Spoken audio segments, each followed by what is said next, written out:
Vector लो, vector के कौन कौन से लॉ डिफाइन हुए, कौन कौन से लॉ दिए गए वेक्टर्स के लिए? पहला लॉ ट्राइंगल लॉ, ये फोर्सेस के लिए भी हो जाएंगे।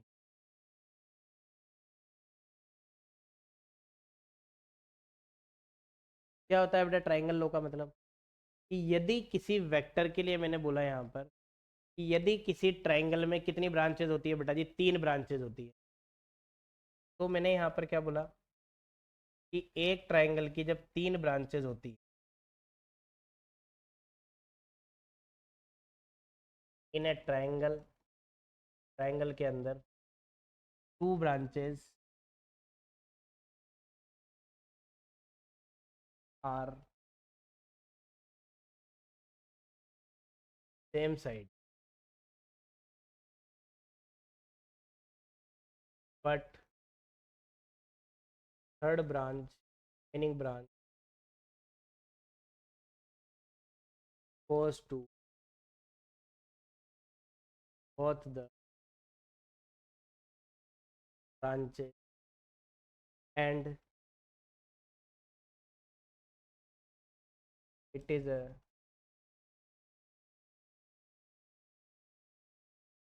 रिजल्टेंट। ये कौन सी ब्रांच हो गई? रिजल्टेंट ब्रांच हो गई हमारे पास में, रिजल्टेंट वैल्यू हो गई। कैसे देंगे, कैसे निकालेंगे? देखो अब मैंने बोला एक ट्राइंगल की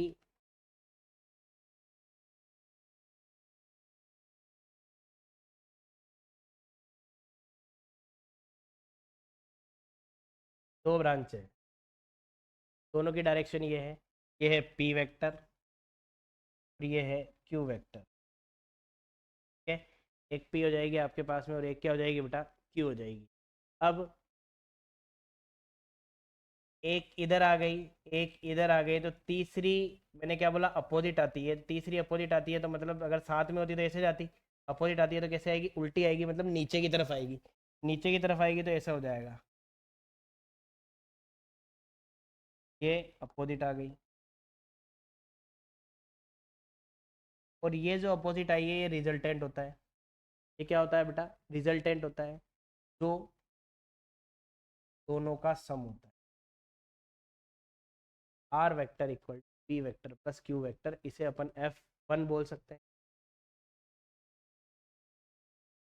इसे मैं F2 बोल सकता हूँ। तो F वेक्टर है वो 1 वेक्टर प्लस F2 वेक्टर के इक्वल होगा। F vector equal to F1 vector plus F2 vector बेटा। ठीक है, ध्यान रह जाएगा। क्लियर है यहाँ तक? इन कॉन्सेप्ट्स में कहीं कोई दिक्कत?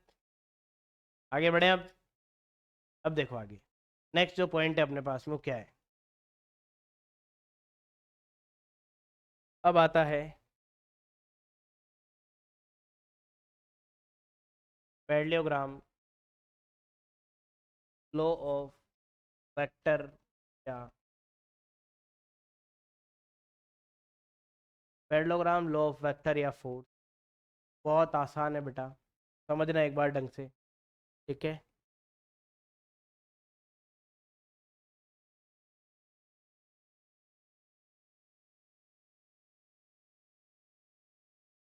ये एक पैरेललोग्राम है। ठीक है, पैरेललोग्राम मतलब कि सेम साइड बराबर होती है, तो सेम साइड बराबर है। इसको मैंने आगे इधर बढ़ाया तो नीचे गिराया।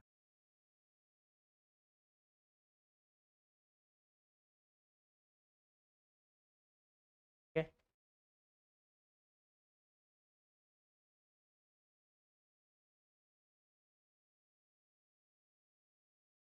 ये है पी वेक्टर,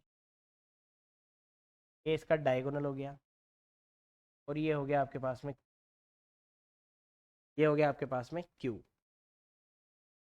यहाँ से बनता है बेटा थीटा, यहाँ से क्या बनता है? थीटा बनता है, एंगल बनता है। तो ये क्यू है, क्यू का ये वाला फैक्टर होगा थीटा, तो ये पार्ट कहलाएगा क्यू कॉस थीटा। क्या कहलाएगा बच्चा? Q cos theta. और इसके परपेंडिकुलर वाला कहलाएगा क्यू साइन थीटा। इसके परपेंडिकुलर वाला क्या कहलाएगा बेटा? क्यू साइन थीटा कहलाएगा, और एक कहलाएगा क्यू कॉस थीटा। क्लियर है? तो कब कॉस बनेगा कब साइन बनेगा इसके बारे में देखते हैं। देखो, तो ये तो समझ आया कि थीटा से जुड़ा हुआ पार्ट तो क्या कहलाएगा आपका? कॉस, और दूसरा वाला क्या कहलाएगा? Sine, q sine theta. ठीक है, थीटा से कनेक्टेड पार्ट तो आपका कॉस कहलाएगा, और दूसरा वाला पार्ट आपका साइन कहलाएगा, मतलब ये वाला पोर्शन हो जाएगा।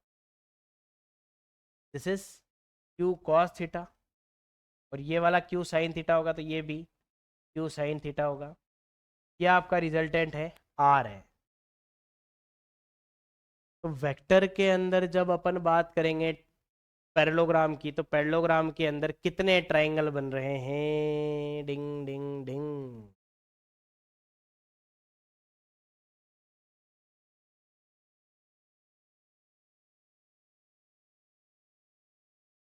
ऐसे बन गए दो।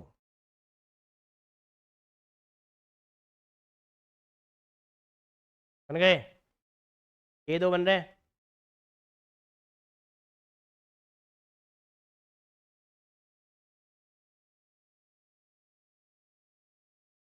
अरे ये दो बन रहे भाई। तो देखो, ये इधर, ये इधर, जैसे ये चल रही वैसे ही ये चल गई, जैसे ये चल रही वैसे ही ये चल गई।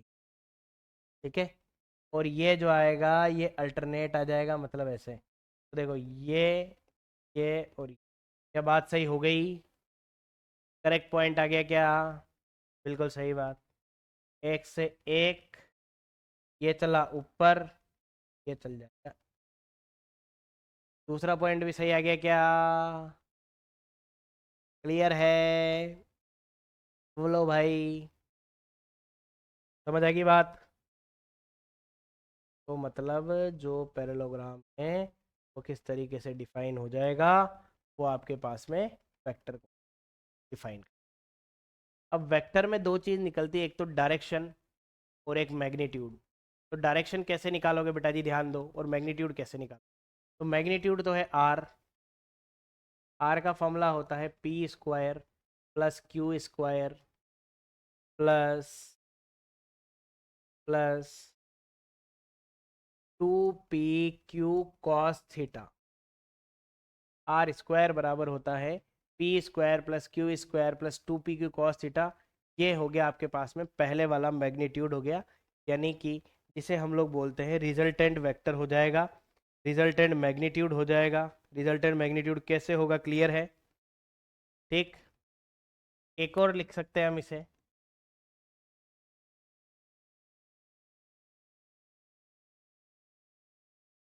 ये भी लिख सकते हैं। ठीक है, ये भी हम लोग बोल सकते हैं। ये तो आर। और बात करें यहाँ पर एंगल की, तो यहाँ रिजल्टेंट का एंगल बनेगा फाई, तो टेन फाई बराबर परपेंडिकुलर अपॉन बेस। तो ये ट्रायंगल दिख रहा है ऐसे।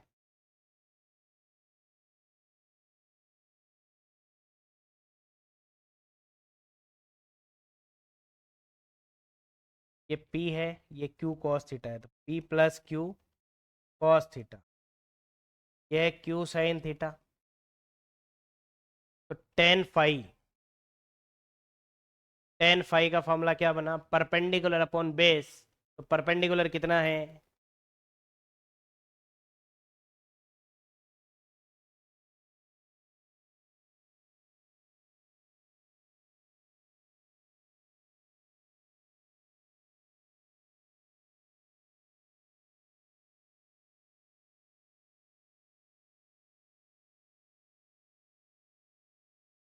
बोलो बेटा, ये बात समझ आई या नहीं आई?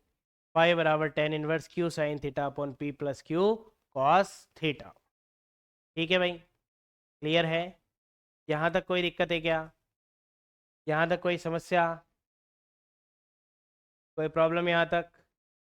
अब आगे बढ़ें। किस तरीके से हम लोग देखते हैं, किस तरीके से हम लोग वैल्यू को डिफाइन करते हैं।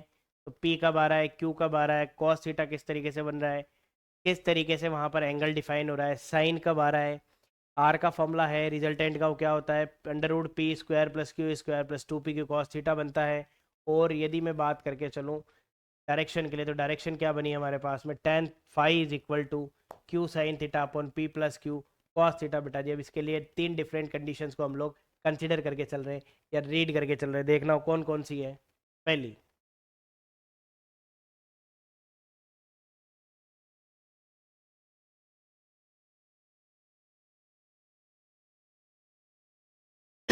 Sorry, when theta equal to 0 degree. दूसरी है व्हेन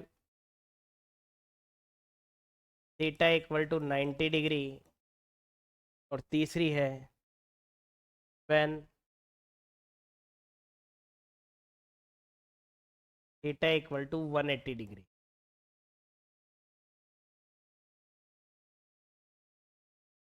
पहले क्या थी, 0 डिग्री।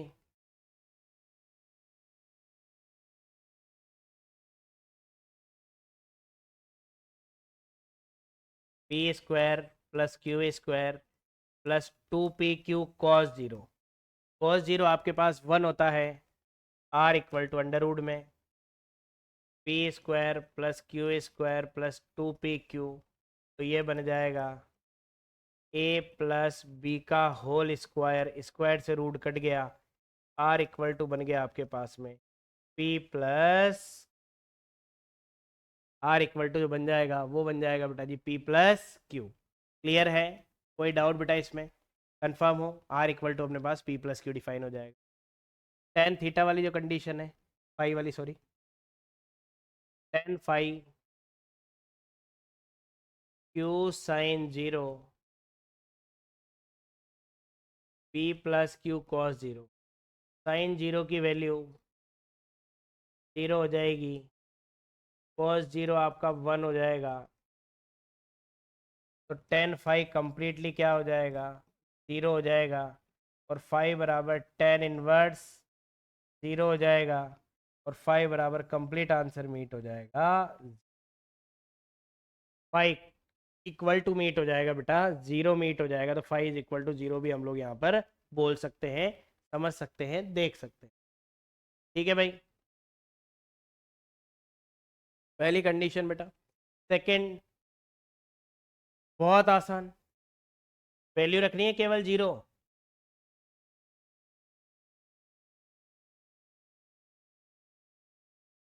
अब 90 रख दो,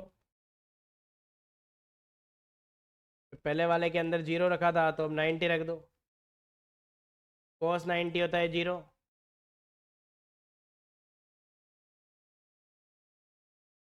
ये तो आ गया resultant, r equal to under root p square plus q square. फिर आ जाओ टेन फाइव पे, क्यू साइन 90 कौन p plus q cos 90। Sine 90 कितना हुआ भाई, साइन 90 की वैल्यू 1, कॉस 90 बेटा जी जीरो। तो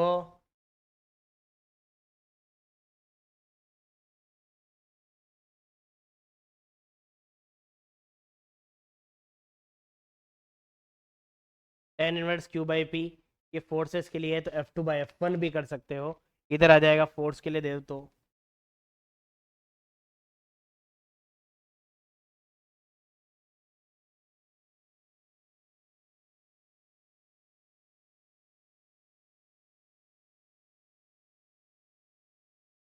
ठीक है। आगे बढ़े, 90 और 180 के, 180 90 के जस्ट बाद वाली सिचुएशन।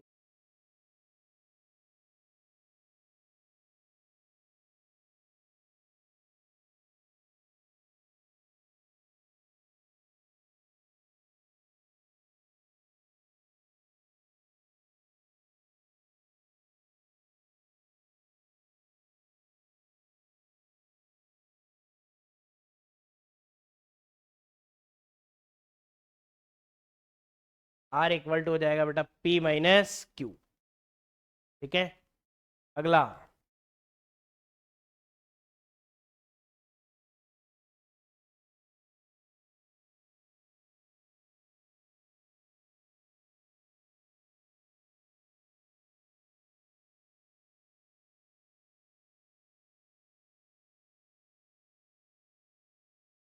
cos 180,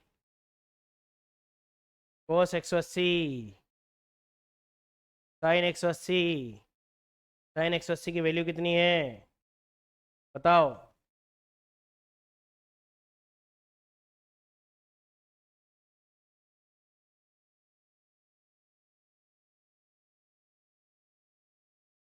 cos 180,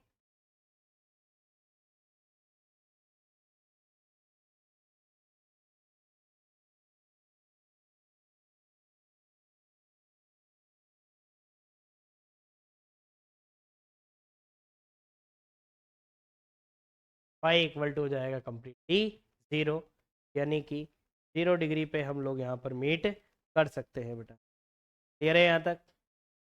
कोई डाउट बेटा इसमें? कंफर्म हो? ठीक है, आगे बढ़े, चलिए।